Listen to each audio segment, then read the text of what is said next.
Airport, thanks. Welcome to Visions, a series of visits to almost everywhere. I'm your host and fellow traveler, Herb Mosman. It is November 18th. It's a Saturday, November 18th, 2006. We're on the 8:40 a.m. train, New Jersey Central, New Jersey Transit, from North Elizabeth, New Jersey. That's where we're leaving now. We're heading to, we're going to get off at the Newark Penn Station, and then we're going to get on a PATH, Port Authority Trans-Hudson Line, and head from Newark Penn Station to New York City Penn Station. There we're going to walk up to 44th Street and meet up at the Producers Club Theater. At the Producers Club Theater, we're going to meet up with Kenny Kramer. He's the inspiration for Kramer on the Sein-Sodes series, the wildly popular Sein-Sodes series. His name is Kenny Kramer, and we're going to take the Kenny Kramer Reality Tour. It's getting a little noisy now, so I'm going to kind of fade out, and then we'll meet up in New York City. Again, we're going to the Producers Club Theater, and the address is, let me find it if I can, 358 West 44th Street, between 8th and 9th Avenue. With that said, let's fade out, and we'll see you in New York City for the Kenny Kramer Reality Tour. Let's fade.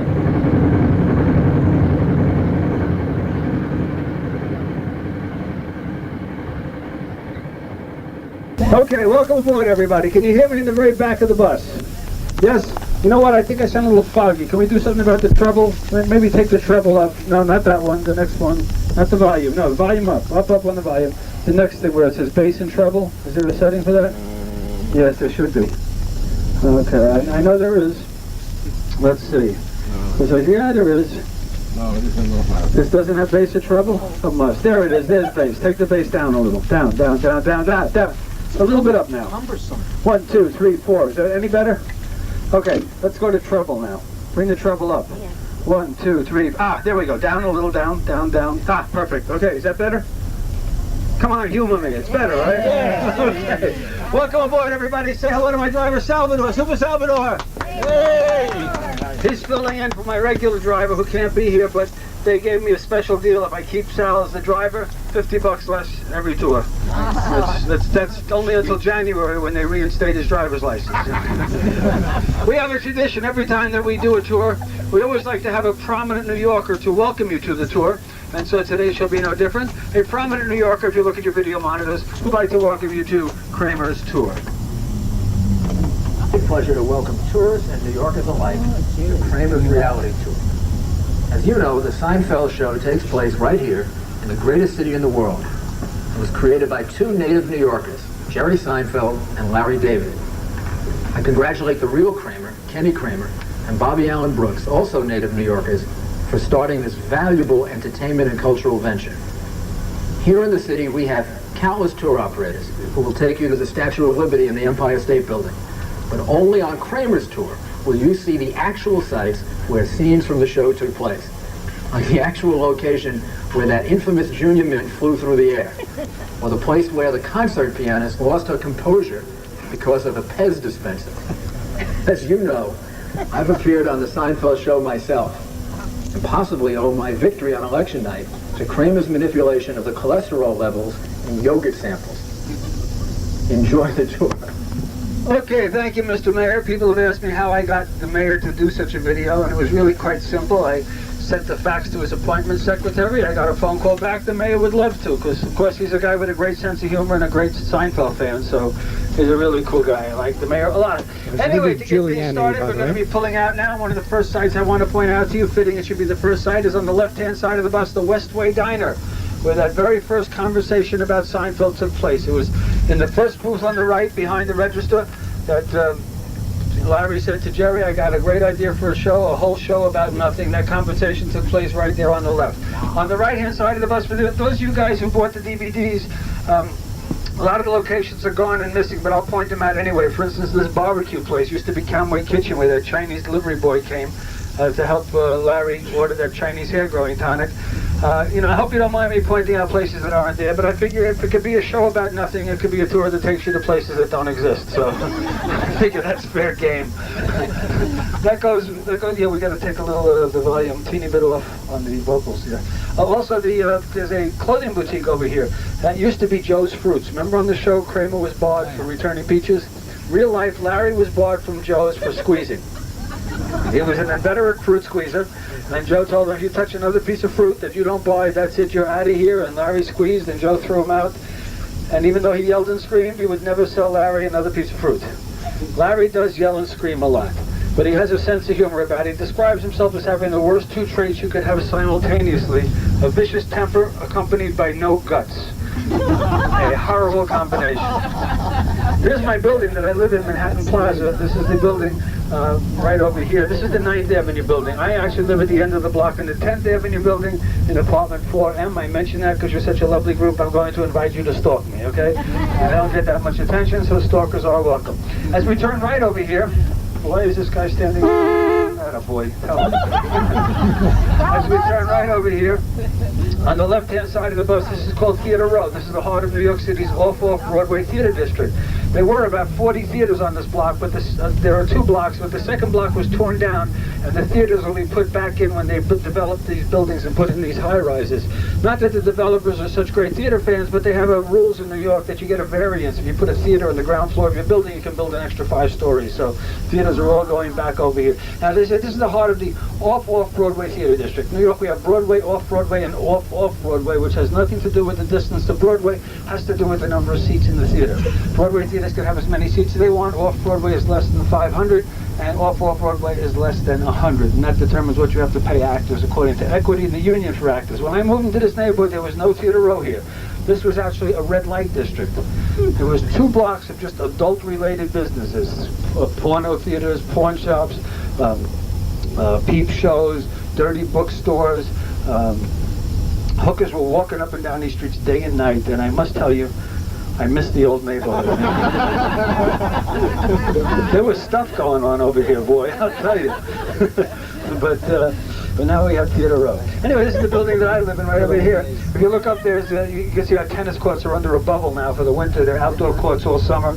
And there is a Manhattan Plaza Health Club where we have the 2 jacuzzis, the hot tub and the hot tub. And did they tell you this tour ends we all take a hot tub together? Yeah. Did you bring bathing suits? No, you don't need it. You know, we might not be on this bus today talking about Seinfeld if Larry hadn't had the opportunity to live in Manhattan Plaza where he paid $67 a month rent on a $1,000 a month apartment, because had he had to go out and get a full-time job to support, just his shelter, he may not have been able to pursue his career on a full-time basis, which would have certainly pleased his parents. They would tell him all the time, Larry, forget about this comedy, nothing good can come from it, it's a life of poverty and rejection. Well, so far Larry has made in excess of $400 million on Seinfeld. And probably another $100 million on the DVDs coming his way, because unlike the rest of the cast, Larry and Jerry own 35% of the show. And the big money in television is what they call the back-end deal, the syndication. When Seinfeld first went into syndication, there were 180 episodes that sold for $3 million an episode. $3 million an episode, and Larry and Jerry split 35% of that. But 5 years later, the second cycle of syndication, which usually it's worth a third to a half less than the first cycle. But Seinfeld was so popular that it sold for double the second cycle what they got the first cycle. So they resold 180 episodes at $6 million an episode, and Larry and Jerry became fantastically wealthy. A lot of other people have been helped greatly by having lived in Manhattan Plaza. Alan Menken was an unknown piano player when he moved in, ended up winning an Academy Award, because he wrote the music for Little Mermaids. He also wrote the music for 2 other Walt Disney films. It was just also some celebrities in the building. Angela Lansbury has had an apartment since the building opened. In fact, in 1977, when I get into an elevator, Murder, She Wrote was the #1 show on television. I get into an elevator, and there's Angela Lansbury. So I said to Miss Lansbury, don't take this the wrong way. I'm getting off on the next floor. Wherever you are, people turn up dead. She got a big kick out of that. If you look down the block on the left-hand side, there's a short brownstone here. When I moved to the neighborhood, that building was for sale. A friend of mine looked at it, decided it was not worth $85,000. That apartment, that little brownstone is probably worth $2.3 million. A tiny little studio apartment in some of these buildings around here getting $300,000, $400,000. This neighborhood is so gentrified in just a few short years. what's going on around here. You know, the name of this neighborhood, anybody know what they used to call this area? Hell's Kitchen. Hell's Kitchen, exactly right. But it's no longer called Hell's Kitchen because of the gentrification. The prices have gone up. You feel like an idiot telling people you're living in Hell's Kitchen. So you now live in fashionable Clinton. And coincidentally, the neighborhood right below Clinton is called Chelsea. Chelsea Clinton, right over here on the west side of New York. I used to wonder why it was called Hell's Kitchen. I thought it was a lot of crime, violence near the waterfront, but not at all. The reason they called this neighborhood Hell's Kitchen goes back to the early 1800s. Because the brick manufacturing industry was all clustered into this little neighborhood on the west side of New York. And part of the process of manufacturing bricks is they heat them in ovens. So all these brick makers had their ovens with the smoke coming out of them all over the neighborhood, and that's how the neighborhood became known as Hell's Kitchen. So you get all kinds of exciting information here. Let's pull up to the Chinese restaurant there.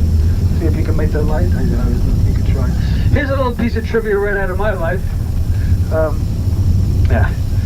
You're coming up on the right is this, they just redid this. Look at that, they put a volleyball court in here. See, this neighborhood is just so gentrifying so quickly. Like this was a rundown park full of crackheads like 10 years ago. And now look at it, it's beautiful. It's got that sort of rubberized floor where the kids, the playground, they put up a volleyball net, they redid the handball courts which were all graffitied up.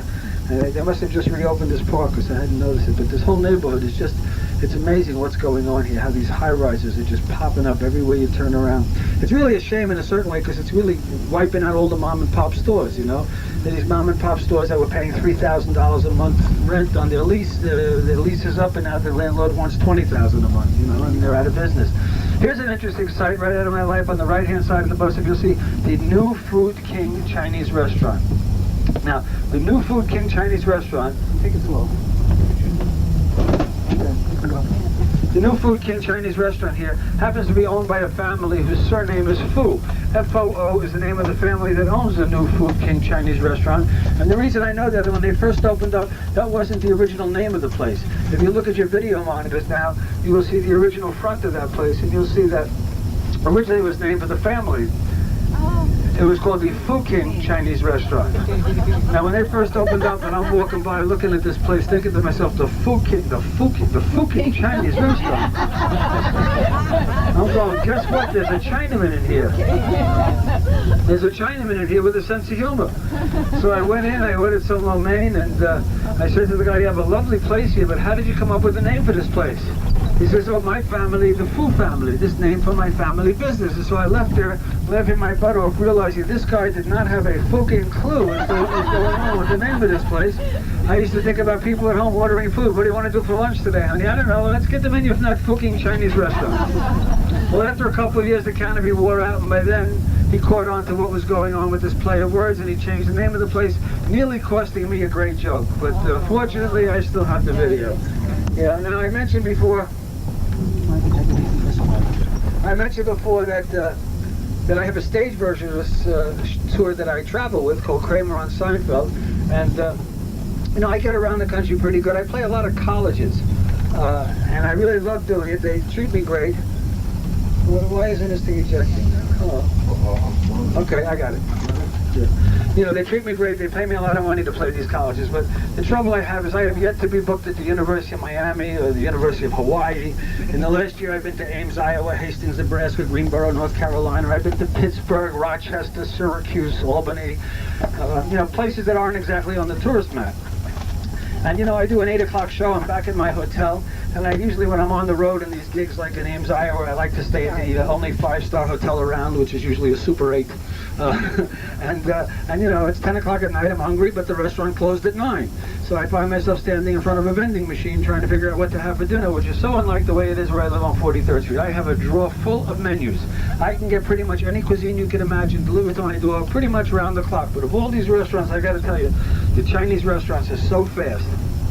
I'm telling you, I have at least 5 restaurants in the neighborhood. Any one of them, I pick up a phone, I order a Chinese meal, I hang up the phone.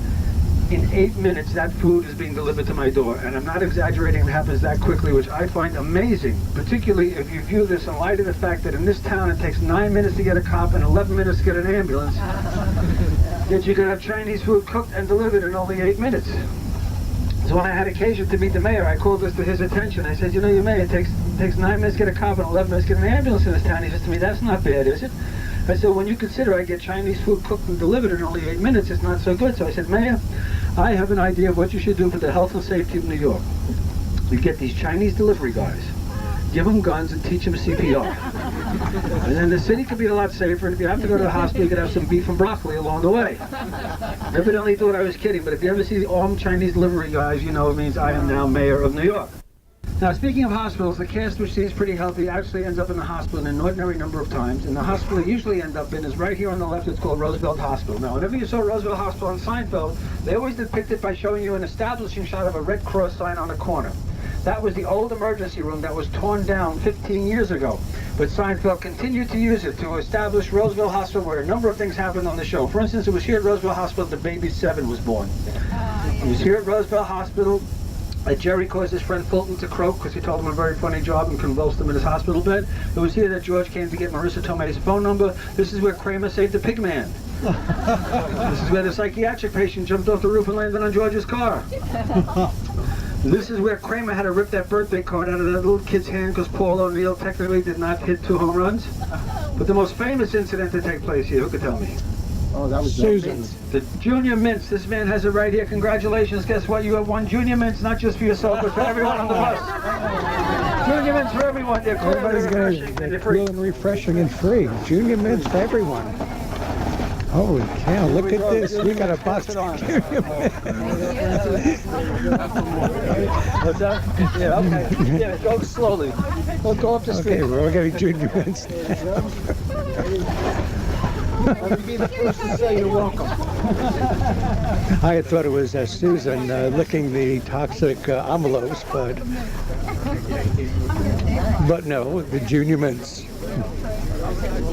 Okay, you're listening to Visions, a series of visits to almost everywhere. I'm your host and fellow traveler, Herb Mossman.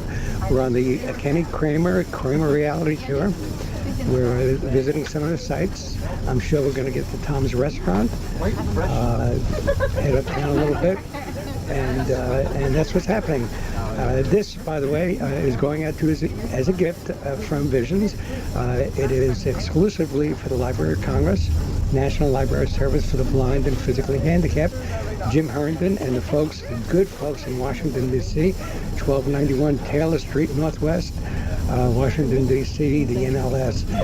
It's going to be sent on, mastered, sent on to you, and then the Library of Congress will send them on to libraries in your country. It is a donation. I hope you'll like these programs. Earlier on, we did Yankee Stadium, and we'll be doing New York Stock Exchange. Okay, for those of you who don't recall, this episode of Junior Mint episode is an episode, one of Elaine's ex-boyfriends, the Triangle guy, is laying in the hospital terminally ill. And he's about to die. George figures this guy's about to die. It'd be a great time to buy a piece of art because he'll die and the value of the art will go up. Instead, he invites Jerry and Kramer to watch him have surgery. It was during the course of the operation that Kramer went to give Jerry that Junior Mint that floated through the air, landed in his chest. Doctor doesn't see it, they sew him up. Much to George's chagrin, the guy recovers, but there's a strange smell of mint around him wherever he goes. And you know what? I'm going to make this a trivia contest. I have a great prize today. Yes, for the first person who could yell out and tell me what operation was going on when the Junior Mint floated through the air. Oh, that's Gallbladder. no appendix. What was a spleen? Okay, he got it on the third shot. It was a spleenectomy. Yes, indeed. And I have a great prize for you today. A fan sent me a dozen of these. Spleen. You're going to get a spleen. A fan sent me a dozen of these. No, it's not a spleen. But I had a dozen of these. I decided I'd give away 6 as a trivia prize, and I keep 6 for myself. I haven't looked on the internet. It might be worth something. You are now the proud owner. You ready for this? New York Yankee Jay Buhner rookie card. All right. Holy cow. No, I should have said spleen. Okay. Jay Bruno's. Hey, on the right, this is the Henry Hudson Hotel. Ian Schrager's hotels are all anonymous. No marquee, no number on the door, nothing. But it's one of the most fantastic lobbies you'll ever see. It's amazing what that lobby is. A splenectomy.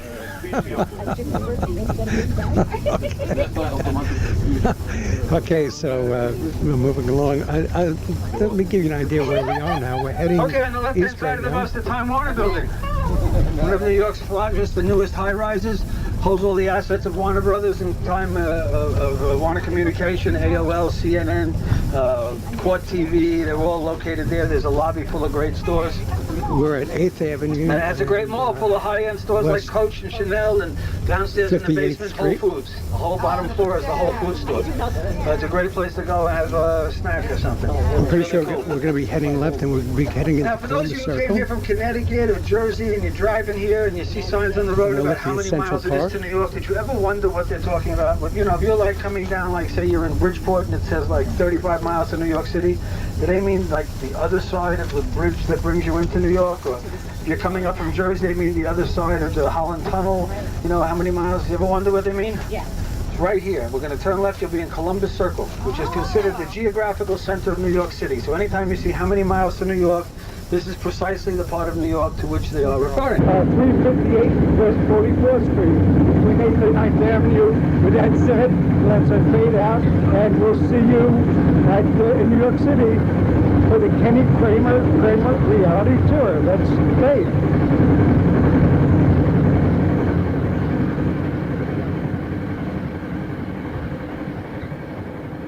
Okay, welcome aboard, everybody. Can you hear me in the very back of the bus?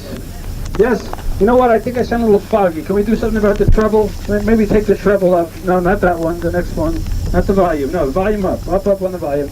The next thing where it says bass and treble. Is there a setting for that? Yes, there should be. Okay, I know there is. Let's see. Yeah, there is.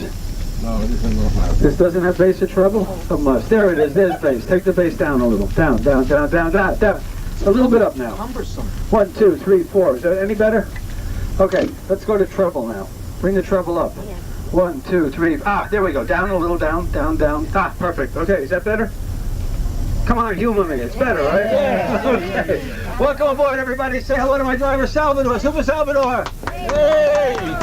He's filling in for my regular driver who can't be here, but they gave me a special deal. If I keep Sal as the driver, $50 less every tour. That's only until January when they reinstate his driver's license.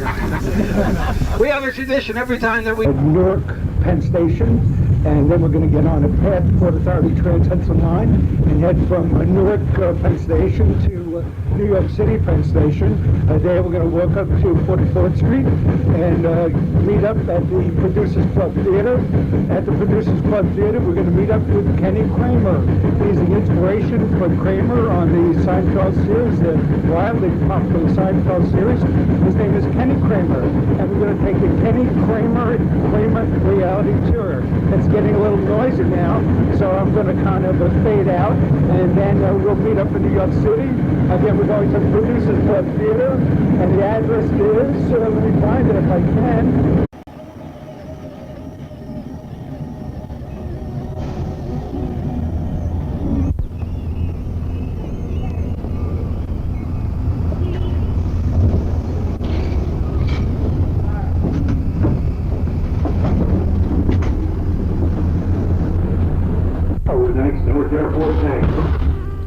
Welcome to Visions, a series of visits to almost everywhere. I'm your host and fellow traveler, Herb Mosman. It is November 18th. It's a Saturday, November 18th, 2006. We're on the 8:40 a.m. train, New Jersey Central, New Jersey Transit, from North Elizabeth, New Jersey. That's where we're leaving now. We're heading to, we're going to get off at the... We do a tour. We always like to have a prominent New Yorker to welcome you to the tour. And so today shall be no different. A prominent New Yorker, if you look at your video monitors, would like to welcome you to Kramer's Tour. It's a pleasure to welcome tourists and New Yorkers alike to Kramer's Reality Tour. As you know, the Seinfeld show takes place right here in the greatest city in the world. It was created by two native New Yorkers, Jerry Seinfeld and Larry David. I congratulate the real Kramer, Kenny Kramer, and Bobby Allen Brooks, also native New Yorkers, for starting this valuable entertainment and cultural venture. Here in the city, we have countless tour operators who will take you to the Statue of Liberty and the Empire State Building. But only on Kramer's Tour